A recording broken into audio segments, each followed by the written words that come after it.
At ang ginagamit nila yung tower, hydraulic tower crane.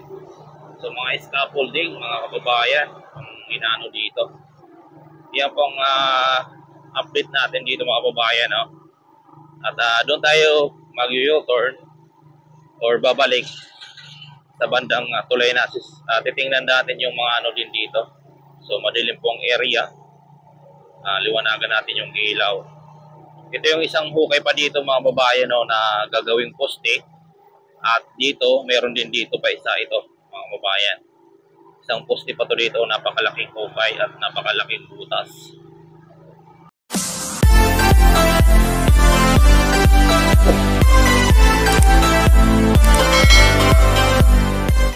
So, magandang gabi po sa ating lahat mga babayan at update tayo dito sa may mga babayan, Paco Road, Santa Mesa. At dito tayo sa may ano po ng Maui Oasis. Makikita nyo yung ano ng Maui Oasis mga babayan, no? Christmas tree, napakaganda. So, time check po tayo mga babayan, no?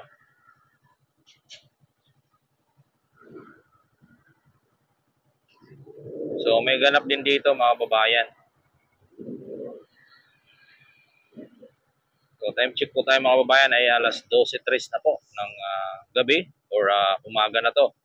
Ating gabi mga kababayan, alas 12:03.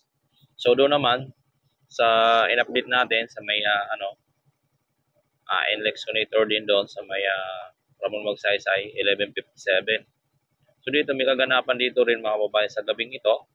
At ating i-update at masilaw lang mga kababayan. Ito po yung double decker na ginagawa dito. Ito yung sa nasisilawan po ng ilaw. Ito po yung off-ramp.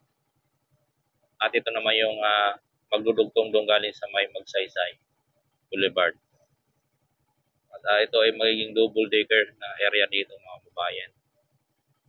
So papasadahan natin ito mga kababayan maya. So bago natin ito pasadahan, baka naman po pwede makahingi ng favor, like, subscribe, at i-share na din po. At huwag kalimutan i-click ang notification bell para lagi po tayong ma-notified or mag-notification sa ating mga ina-update sa mga bell project mga babayan. So ito nga po mga babayan, no? At napakasilaw lang po ng kanilang ilaw at umano yung ating camera nagre-reflect or against the light. So papasadahan natin ito papunta doon at pagdating doon sa bago magtulay at babalik naman tayo. So tara, at ano pa ang ating inaantay, papasadahan na po natin ng dahan-dahan mga kababayan. So let's go. At saka one way, ayan may ginagawa sila dito mga kababayan. May binababa silang mga heavy equipment na materialis pala mga kababayan. At ang ginagamit nila yung tower, hydraulic tower crane. So mga scaffolding mga kababayan ang inaano dito. Yan pong update natin dito mga kababayan, no? At doon tayo mag-U-turn or babalik sa bandang tulay na. Titingnan natin yung mga ano din dito. So madilim pong area. Liwanagan natin yung ilaw. Ito yung isang hukay pa dito mga babae, no, na gagawing poste. At dito, meron din dito pa isa ito mga babayan. Isang poste pa to dito, napakalaking hukay at napakalaking butas. So dito, didiretso lang tayo dito sa mga babayan sa may tulay, at mag-U-turn lang, ano lang tayo dito pag nakaano tayo ng chimpo. Kasi ano tayo, mabundol tayo, wag naman. So ayan po mga babae, papunahin ko lang itong kotse at mag-ano tayo dito, U-turn. So ito na nga po mga babayan, pabalik na tayo sa area ng ganap dito po sa area na to mga babayan. Paco Road, Santa Mesa mga kababayan, na to, no? Ang sinerge ko to na kalsada. Paco Road, ano ba yun? Paco Road, Santa Mesa. So ito po mga kababayan, at itong gagawin natin pantanmil mamaya na mga scaffolding. So maiksi lang ang ating makukuha update dito mga kababayan. Ano tayo dito kasi one way. Ayan. Dami nilang ibababa na scaffolding mga kababayan.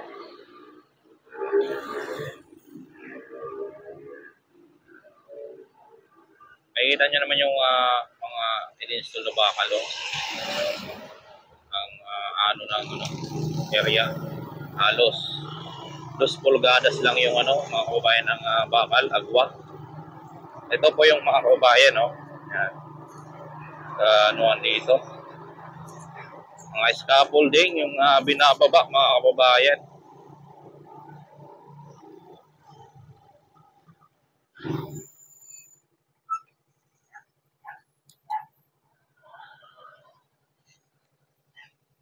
Mga scaffolding.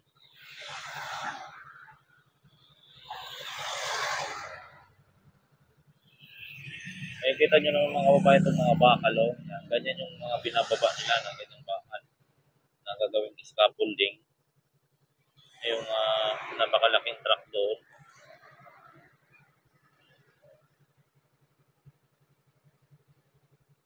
So gabi lang tayo nakakapag-update at napakasilaw ng ilaw dito at liwanag mga kababayan.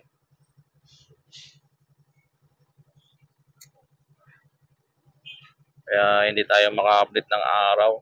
Sana maka-update tayo ng araw para mas maganda naman yung kuha natin.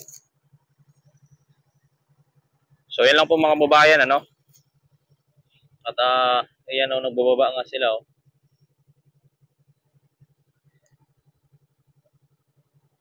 Ang napakasilaw ng ilaw. Nagbababa po sila ng mga scaffolding.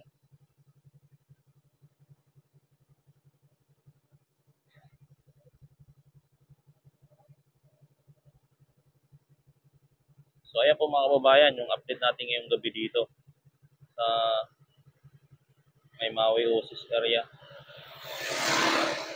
Nagbababa po sila ng mga bakal.